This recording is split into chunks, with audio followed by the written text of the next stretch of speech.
하나님의 말씀 로마서 11장 1절부터 12절까지 같이 읽겠습니다. 시작. 그러므로 내가 말하노니 하나님이 자기 백성을 버리셨느냐? 그럴 수 없느니라.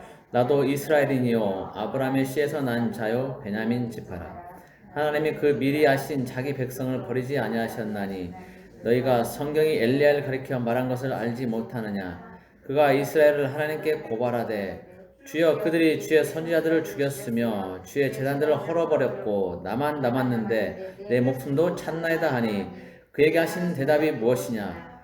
내가 나를 위하여 바알에게 무릎을 꿇지 아니한 사람 7,000명을 남겨두었다 하셨으니 그런지 이와 같이 지금도 은혜로 택하심을 따라 남은 자가 있느니라. 만일 은혜로 되는 것이면 행위로 말미암지 않음이니 그렇지 않으면 은혜가 은혜되지 못하느니라.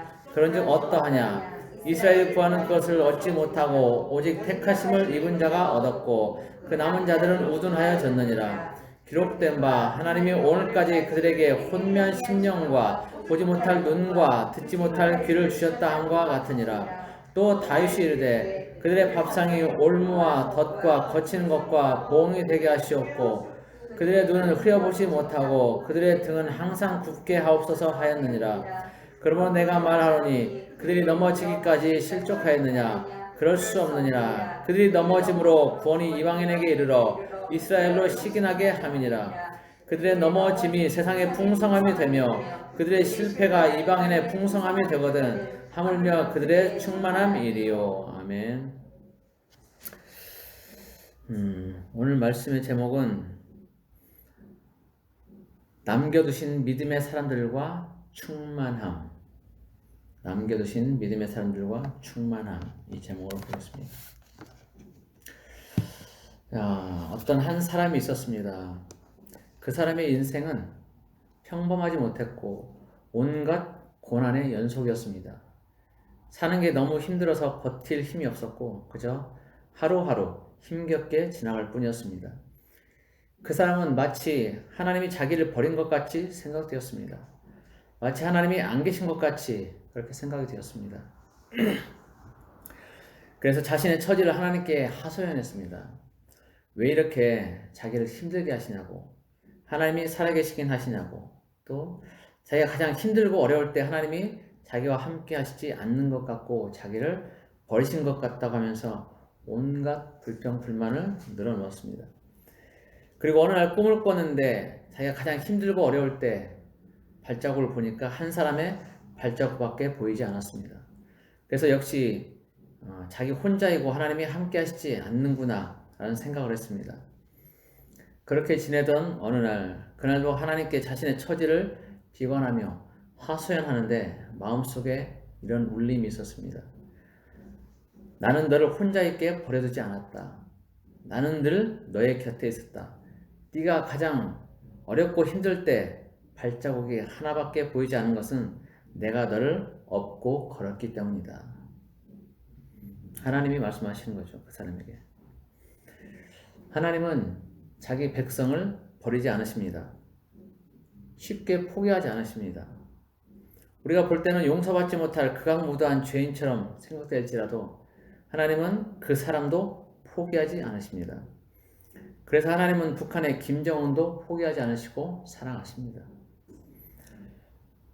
저는 하나님이 우리들 사랑과 같지 않음이 얼마나 감사한지 모릅니다.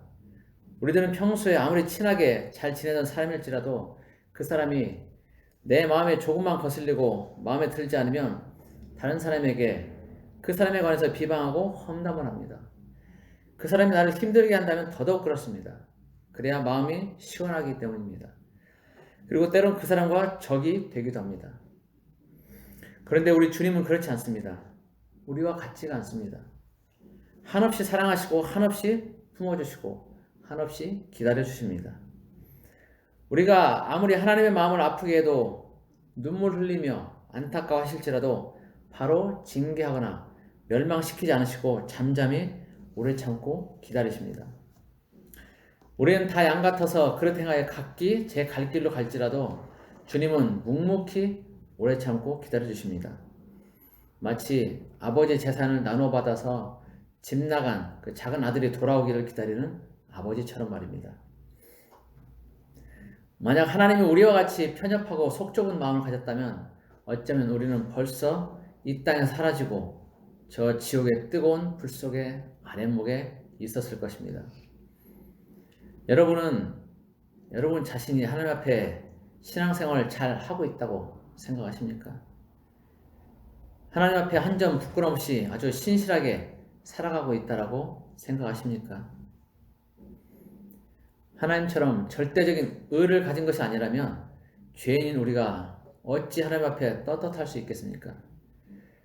하나님 앞에 나의 무슨 의로움을 내보일 수 있겠습니까? 털어서 먼지 안 나는 사람 아무도 없습니다.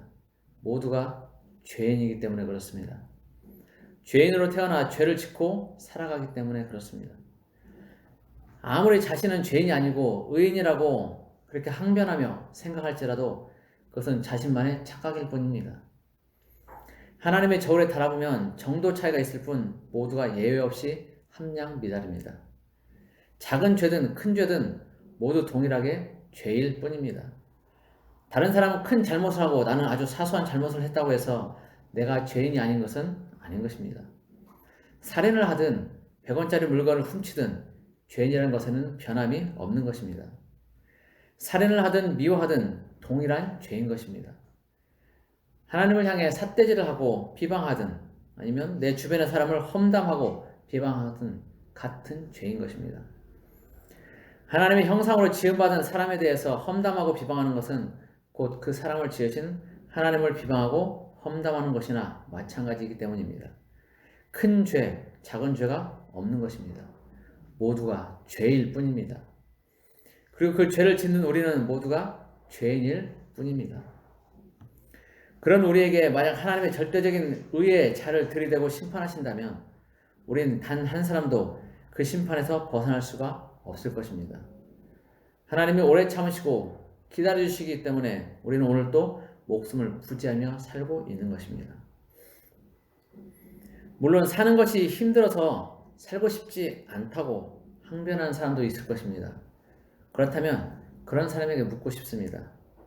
당신은 하나님 앞에 온전히 의로우며 당신이 지금 죽는다면 천국에 갈 자신이 있냐고 말입니다. 만약에 그럴 자신이 없다면 오늘 하나님께서 당신의 목숨을 거둬가지 않으심에 감사해야 할 것입니다. 오늘 살려두심으로 하나님 앞에 바로 설 기회를 주셨기 때문입니다. 하나님은 오늘도 우리를 버리지 않으시고 우리와 함께 하십니다. 우리를 내버려 두지 않으시고 우리를 지키고 보호하십니다. 비록 우리들 스스로가 마치 혼자 버려진 것처럼 느껴질지라도 하나님은 우리를 버려두지 않으십니다. 엘리야가 선지자로 활동할 때 북이스라엘에는 7대 왕인 아합 왕이 있었습니다. 그리고 그의 부인 이세벨이 있었습니다. 이세벨은 페니키아 왕 엣바알의 딸로 바알 숭배자였습니다. 우상 숭배자였죠. 성경에서 이세벨은 악하고 잔인한 인물로 기록되어 있습니다. 이세벨은 아합을 충동해서 바알 숭배자로 만들었습니다. 이세벨의 충동에 넘어간 아합은 사마리아에 바알 신전을 지었고 바알의 단을 만들었습니다. 그리고 아세라 여신상도 세웠습니다. 온갖 우상 숭배하는 그런 우상들을 많이 세워놓은 거죠. 이렇게 해서 그는 여호와 하나님의 노를 격발하게 되었습니다. 그런데 그 당시에 북이스라엘에는 공식적으로 바알 선지자가 450명이 있었고 아세라 선지자가 400명이 있었습니다. 이건 공식적인 것만 그렇습니다. 엘리야는 그들과 여호와 하나님과 그들이 섬기는 신들 중에서 누가 참 신인지를 가리기 위해 대결합니다. 여호와 하나님과 그들이 섬기는 신들 중에서 불로 응답하는 이가 참 신이라는 말에 바알 선지자, 아세라 선지자도 동일합니다. 그리고 각각의 신에게 제단 위에 불로 응답하기 위해서 기도를 합니다. 결국 바알과 아세라는 참신이 아니었기에 불로 응답하지 못했고 여호와 하나님이 제단에 불을 내리셔서 제물을 태움으로 참신인 것을 증명했습니다. 백성들은 그것을 보고 엎드려 여호와께 하나님됨을 고백했습니다. 여호와께서 하나님이라고 그렇게 고백을 했죠. 그리고 엘리야는 그 기회를 이용해서 백성들에게 바알 선지자와 아세라 선지자를 모두 붙잡아 죽이도록 말을 했고 바알 선지자와 아세라 선지자 850명은 모두 죽게 되었습니다. 아합 왕은 이 이야기를 아내인 이세벨에게 알려줍니다. 이세벨은 그리고 전령을 통해서 엘리야를 죽이겠다라고 협박을 하며 위협합니다. 엘리야는 이세벨을 피해서 도망가고 또 호렙산에는 굴에 머물러 있으면서 하나님께 하소연합니다. 하나님의 선지자들 중에서 자기 혼자만 남았다라고 그렇게 하소연합니다. 그런 엘리야에게 하나님은 이스라엘 가운데 바알에게 무릎 꿇지 아니하고 바알에게 입맞추지 아니한 7,000명을 남겨두었다라고 말씀하십니다. 오늘 본문 2절부터 4절까지 같이 보겠습니다. 2절부터 4절까지 같이 읽겠습니다. 시작.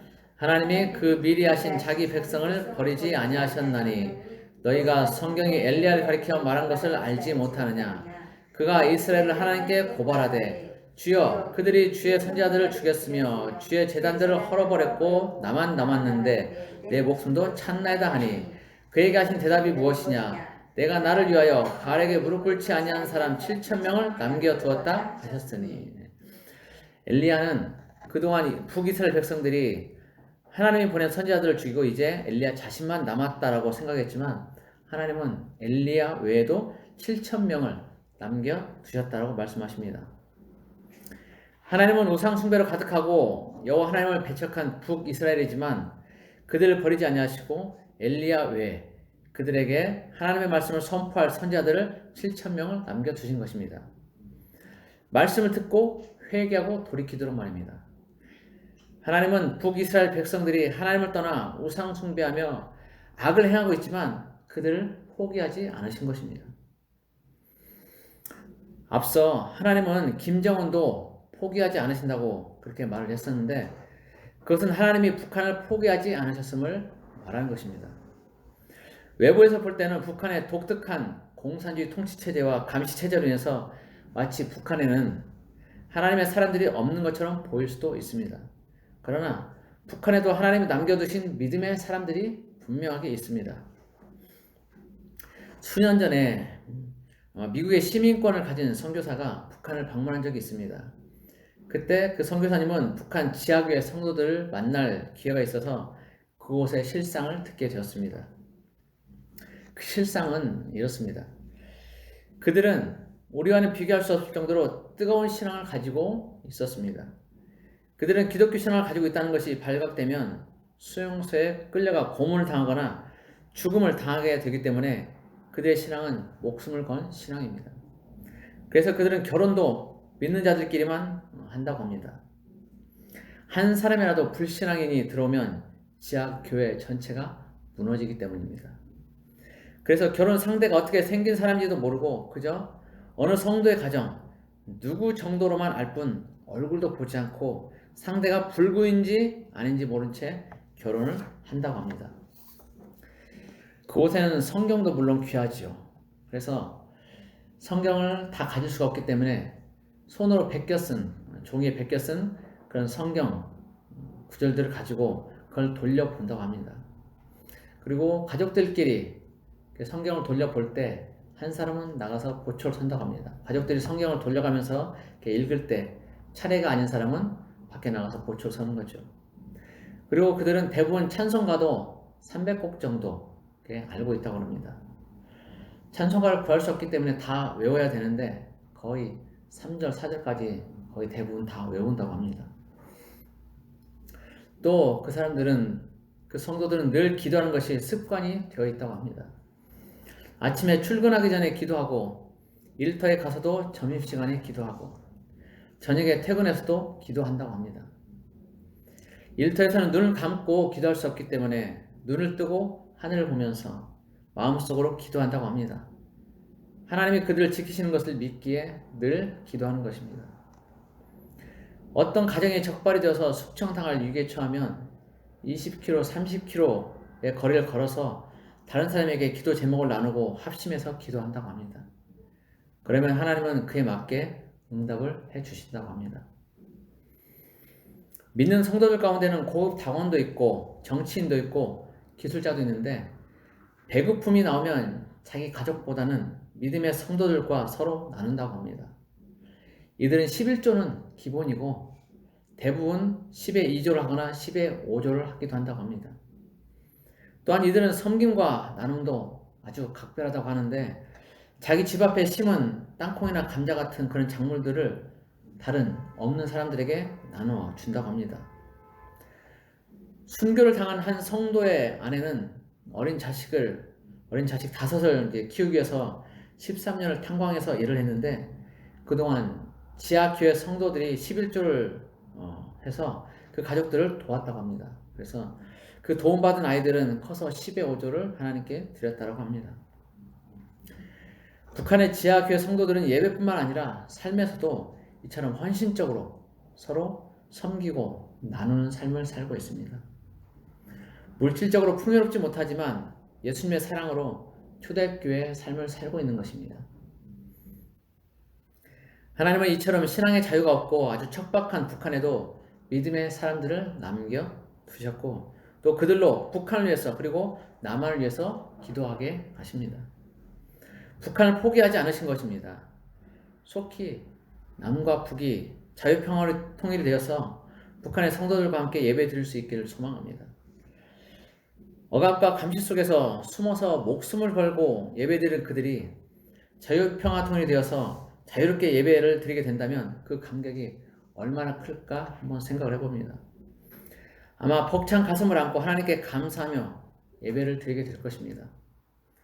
그런데 남과 북이 통일이 되어서 같이 예배를 드리게 되면 어쩌면 우리는 우리의 신앙생활을 부끄러워하게 될지도 모릅니다. 자유라는 이름 아래에서 나태하게 예배 드려왔던 우리와 죽음을 각오하고 예배 드리는 그들의 마음 자세부터 다를 것이기 때문입니다. 우리는 예배를 그다지 소중하게 생각하지 않아서 예배 한번 빠지는 것을 대수롭지 않게 생각하기도 하지만 그들은 목숨을 걸고 예배를 드리기 때문입니다. 우리는 대한민국에 태어나 살면서 자유롭게 신앙생활을 하고 있는데 어쩌면 이것은 북한 성도들의 기도도 한몫하지 않나 싶습니다. 물론 이곳 남한에서도 신앙의 자유를 위해서 기도하는 사람들이 많이 있을 것입니다. 그러나 목숨을 걸고 신앙생활하는 그들의 기도가 더 큰 응답으로 다가오지 않나 싶습니다. 남과 북이 통일이 된다면 북한 성도들의 믿음은 남한 성도들에게 큰 도전이 될 것입니다. 억압 속에서도 지킨 그들의 믿음이 통일이 되면 통일 대한민국을 이끌어가는 선구자적 역할을 하게 될 것입니다. 대한민국이 건국될 때 우리는 하나님 앞에 예배 드리며 시작했습니다. 그리고 이 나라를 하나님 앞에 올려드린 것처럼 그들을 통해서 이 나라가 다시 한번 믿음으로 깨어나는 일이 있게 될 것입니다. 그런데 이런 부흥의 때가 머지않아 이스라엘을 통해서도 있게 될 것입니다. 이스라엘은 마지막 때 하나님이 크게 사용하실 도구가 될 것이기 때문입니다. 비록 지금은 그들이 구원자 되신 예수님을 배척함으로 복음이 다른 나라들에게 전파되고 세상의 모든 나라들이 복음을 통해서 풍성하게 되었지만 이들이 예수 그리스도가 그들의 구원자 되심을 깨닫고 인정하게 될 때는 어쩌면 이들을 통해서 더 큰 풍성함을 누리게 될 것입니다. 이 풍성함은 생명의 풍성함이 될 것입니다. 그래서 이스라엘이 깨어남으로 복음이 더 활성화되고 죄에서 떠나 생명의 근원이신 주님께로 돌아와 새 생명을 얻는 일들이 더욱더 많아지게 될 것입니다. 어쩌면 요한계시록에 나오는 두 증인이 이 일의 예표가 될지도 모릅니다. 두 증인은 7년 환란이 시작되는 시점에 나타나서 모세와 엘리야가 보였던 여러 표적과 이적들을 보이며 사람들을 하나님께로 돌아오도록 메시지를 선포할 것입니다. 그리고 그 메시지를 통해서 회개하고 돌이켜 새 생명을 얻는 사람들이 많아질 것입니다. 사실 이스라엘은 약 2000년 동안 전 세계에 흩어져 온갖 순환을 겪으며 떠돌이의 삶으로 인해서 그동안에는 마치 하나님이 이스라엘을 버린 것처럼 그렇게 생각되었었습니다. 그러나 실상은 이스라엘이 회복되고 나라가 생김으로 하나님이 이스라엘을 버리신 것이 아니라 마지막 때 큰 수확을 거두기 위해 마지막 주자로 사용하시기 위한 히든 카드였던 것을 알 수 있습니다. 오늘 본문 11절, 12절을 같이 보겠습니다. 11절, 12절 같이 읽습니다. 시작. 그러므로 내가 말하노니 그들이 넘어지기까지 실족하였느냐? 그럴 수 없느니라. 그들이 넘어짐으로 구원이 이방인에게 이르러 이스라엘로 식인하게 함이니라. 그들의 넘어짐이 세상의 풍성함이 되며 그들의 실패가 이방인의 풍성함이 되거든 하물며 그들의 충만함이리요.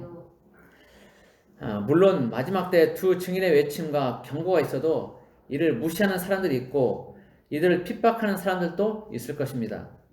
어쩌면 대부분의 많은 사람들이 이들의 말을 듣지 않을지도 모릅니다.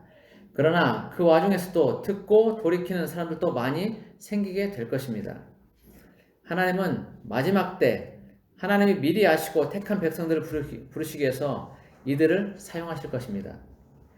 이스라엘 백성들의 실족함과 넘어짐으로 모든 나라에 구원의 복음이 전파되었지만 이들이 깨어남으로 그 복음은 다른 나라들에게 더 풍성하게 일어날 것입니다.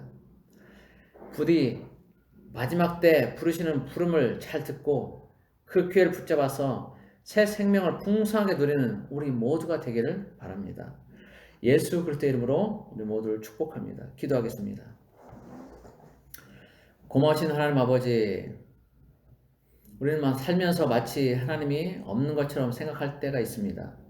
내 삶이 힘들고 고단할 때 하나님이 나를 버려두신 것처럼 생각할 때가 있습니다. 그러나 그럴 때 하나님은 우리를 업고 가심을 압니다. 하나님은 우리를 안고 가심을 압니다. 하나님은 늘 우리의 보호자 되시고 우리의 산성과 방패가 되심을 압니다. 늘 우리를 지키시고 보호하시는 하나님이심을 우리가 압니다. 우리가 그것을 잊지 않기 원합니다. 하나님이 늘 우리와 함께 하시고 내가 힘들고 어려울 때 나와 동행하심을 잊지 않기를 원합니다. 하나님, 우리의 삶에서 늘 주님과 동행하는 우리가 되기를 원합니다. 마치 내가 혼자인 것처럼 생각될 때 하나님은 더 많은 믿음의 사람들을 남겨두셨고 그들과 합력할 수 있게 하심을 압니다. 우리 주변에 있는 모든 믿음의 지체들 주님께서 다 예비하신 줄 믿습니다. 하나님, 내가 힘들고 어려울 때 하나님의 백성들, 주변에 있는 지체들과 함께하며 힘을 얻어 나가기 원합니다. 그들과 함께 하나님을 섬기며 하나님께 나가기 원합니다. 서로 합력하여 선을 이루게 하시고 하나님께서 남겨두신 그 믿음의 백성들을 통해서 더 힘을 얻고 위로를 얻으며 하나님을 더 풍성히 섬기게 도와주시기를 원합니다.